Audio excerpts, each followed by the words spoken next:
bisa menentukan siapa yang layak dianggap menarik dan juga siapa yang tidak. Nah, hari ini saya, Fayala, akan mengajak kita semua sama-sama membahas tentang dampak beauty standards yang ada di Indonesia dalam mempengaruhi Gen Z. Di Indonesia, standar kecantikan dibentuk oleh media, iklan, dan budaya luar sering menggambarkan seperti cantik itu badannya harus kurus, cantik itu kulitnya harus putih, harus belok matanya. Nah, hal ini terus-menerus diulang dan sampai akhirnya tertanam di pikiran orang lain. Akibatnya, banyak orang, terutama Gen Z, merasa ada tekanan untuk mengikuti standar kecantikan tersebut.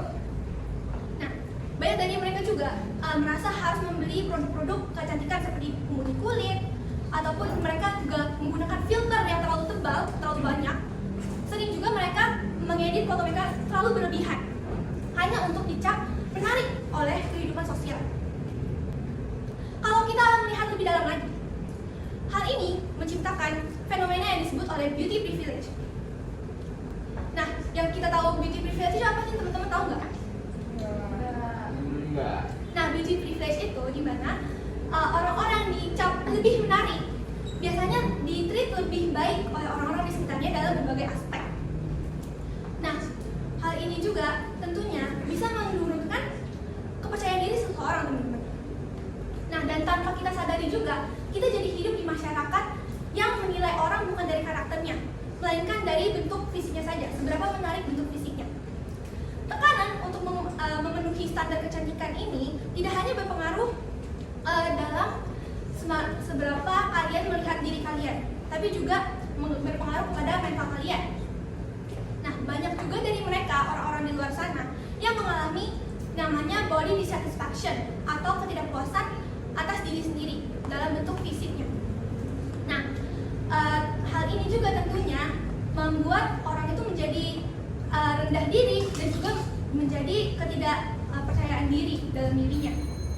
Nah, sebuah survei juga teman-teman yang dilakukan oleh Jakpart pada tahun 2023 mengatakan bahwa lebih dari 60% Gen Z di Indonesia pernah mengalami ketidakpuasan atas bentuk fisiknya sendiri. Nah, dan sebagian besar dari mereka juga mengatakan bahwa faktor yang mempengaruhi perasaan tersebut adalah media sosial, teman-teman. Ada mind blowing kan? Nah, bahkan hal ini juga lebih parahnya menimbulkan gangguan kesehatan mental seperti orang bisa kena depresi, anxiety, ataupun eating disorder. Ketika seseorang terus merasa bahwa dirinya kurang layak atau tidak cukup, mereka akan mempengaruhi bagaimana kita bisa menerima kita diri sendiri dan mencintai diri kita apa adanya. Karena self-love is the real glow up.